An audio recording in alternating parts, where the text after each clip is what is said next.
কুয়েট খুলনা প্রকৌশল ও প্রযুক্তি বিশ্ববিদ্যালয় ক্যাম্পাসে ভিসির চেয়ারে আগুন দেওয়ার ঘটনা ঘটেছে, যা শিক্ষার্থীদের মধ্যে ব্যাপক উত্তেজনা ছড়িয়েছে।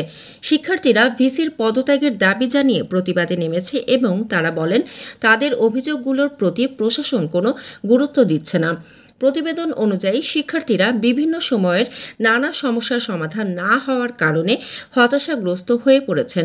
তাদের অভিযোগ, বর্তমান ভিসি প্রশাসনিক দুর্নীতি ও শিক্ষার মানের অবক্ষয়ের দিকে যথাযথ মনোযোগ দিচ্ছেন না। এই হতাশা থেকেই তারা প্রতিবাদ হিসেবে ভিসির প্রতীকী চেয়ারে আগুন দেওয়ার মতো এক্সট্রিম পদক্ষেপ নেন।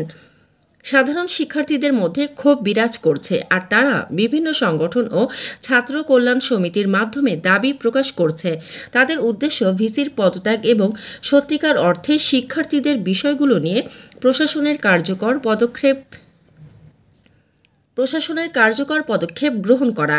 এদিকে বিশ্ববিদ্যালয়ের প্রশাসন অবিলম্বে এই ঘটনার তদন্ত করার এবং পরিস্থিতি শান্ত করার উদ্যোগ গ্রহণ করেছে। তারা